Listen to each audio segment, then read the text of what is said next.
Hey, bonjour les amis. On retrouve notre Genèse au chapitre 32, les versets 4 à 22 pour parler du retour de Jacob. Jacob envoya devant lui des messagers vers son frère Ésaü, au pays de Séir, dans la campagne d'Édom. Il leur donna des ordres et dit « Vous parlerez ainsi à mon seigneur Ésaü. Ainsi parle ton serviteur Jacob. J'ai séjourné chez Laban et m'y suis attardé jusqu'à présent. Je possède taureaux et ânes, petits bétail, serviteurs et servantes, et j'ai tenu à envoyer des messagers pour informer mon seigneur Ésaü, afin de trouver grâce à ses yeux. » Les messagers revinrent vers Jacob et dirent « Ok, nous sommes allés chez ton frère Ésaü. Lui aussi marche à ta rencontre, il a 400 hommes avec lui. » Jacob eut très peur, et l'angoisse le saisit. Il répartit en deux camps les gens qui étaient avec lui, le petit et le gros bétail, et les chameaux, en disant « Si Ésaü parvient à l'un des camps et le saccage, alors le camp restant pourra s'échapper. » Puis Jacob s'écria « Dieu de mon père Abraham, Dieu de mon père Isaac, toi le Seigneur qui m'as dit « Retourne vers ton pays et ta famille, et je te ferai du bien. » Je suis trop petit pour toutes les faveurs et toute la fidélité dont tu as usé envers ton serviteur, car je n'avais passé le Jourdain qu'avec mon seul bâton. Et maintenant je forme deux camps. Alors, de grâce, délivre-moi de la main de mon frère, de la main d'Ésaü, car j'ai peur de lui. J'ai peur qu'il ne vienne et ne nous frappe, moi, la mère avec les enfants. Toi, tu m'as dit, je veux te faire du bien et je multiplierai ta descendance comme le sable de la mer qu'on ne peut compter tant il y en a. Il demeura cette nuit-là en ce lieu. Des bêtes dont il disposait, Jacob préleva un présent pour son frère Ésaü. 200 chèvres, 20 boucs, 200 brebis et 20 béliers, 30 chamelles laitières avec leurs petits, 40 vaches et 10 taureaux, 20 ânesses et 10 ânes. Il remit aux mains de ses serviteurs chaque troupeau séparément et leur dit « Passez devant moi et laissez un espace entre chaque troupeau. » Puis il donna cet ordre au premier serviteur « Lorsque mon frère Ésaü te rencontrera et t'interrogera en disant « À qui es-tu, où vas-tu ? Et à qui est ce troupeau qui te précède ?» Alors tu répondras « À ton serviteur Jacob. C'est un présent qu'il envoie à mon seigneur Ésaü et lui-même vient derrière nous. » Il donna le même ordre au second serviteur, puis au troisième, puis à tous ceux qui marchaient derrière les troupeaux. C'est de la même manière que vous parlerez à Ésaü quand vous le trouverez, vous lui direz « Ton serviteur Jacob vient lui aussi derrière nous. » Il se disait en fait, « J'adoucirai son humeur en me faisant précéder de ce présent, après quoi je le verrai en face. Et peut-être me fera-t-il bon accueil. » Le présent passa en avant, et lui-même demeura cette nuit au camp.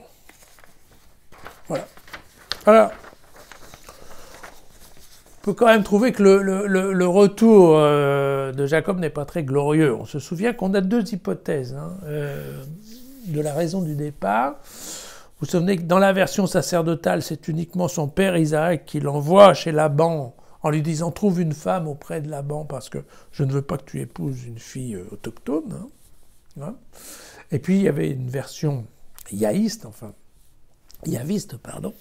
un peu tardive, qui était un peu différente puisque c'était Rebecca, la mère de Jacob, qui l'envoyait chez Laban pour qu'il se planque un peu parce qu'il avait tellement exagéré en allant d'une part piquer le droit d'aînesse et ensuite en ayant piqué l'héritage d'Ésaü, qu'elle se disait qu'il valait mieux qu'il reste là-bas au frais et que quand la colère d'Ésaü serait calmée, alors elle lui ferait signe pour qu'il revienne. Vous voyez que là, effectivement, on est toujours dans un texte un peu yaviste. En fait, maman ne l'a pas appelé, mais il vient quand même et très clairement, il n'est pas fier. Il a la trouille. Donc à partir de là, on voit bien qu'il met en place toute une technique, en fait, d'une part, de séparation, en se disant, en effet, si ça se passe mal, ça se passera mal d'un côté, et je me tirerai avec l'autre. Ensuite, quand les envoyés reviennent et lui disent, mais non, il vient, il a 400 avec lui, alors il a encore un peu plus peur. Et là, on voit bien, il met aussi une autre tactique avec différents groupes de troupeaux, avec des serviteurs, en disant, voilà, je lui fais plein de cadeaux, et à ce moment-là, quand il arrivera jusqu'à moi, peut-être qu'il sera effectivement un peu mieux disposé. Donc voilà le schéma, hein, globalement, de ce passage. Ce qui est intéressant, c'est qu'on a une des rares prières qu'on trouve dans l'Ancien Testament. Hein, Jacob qui s'écrit « Dieu mon père Abraham, Dieu de mon père Isaac ». Voilà. Et donc, alors c'est intéressant, c'est un modèle de prière qui était typique dans l'Orient ancien, hein, c'est pas quelque chose d'une révélation de nouveauté, et on est très proche en fait d'un psaume de lamentation, voilà, qui était, je vous rappelle, hein, les prières au moins 2000 ans avant Jésus-Christ, d'accord.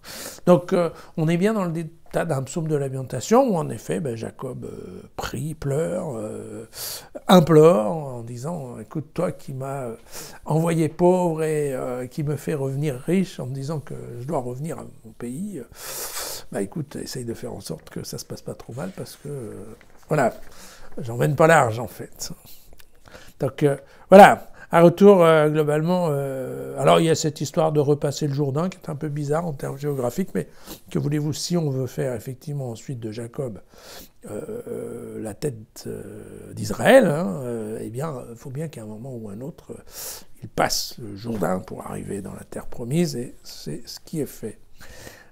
Dans ce petit passage, voilà, Jacob est riche, certes, mais pas glorieux aujourd'hui.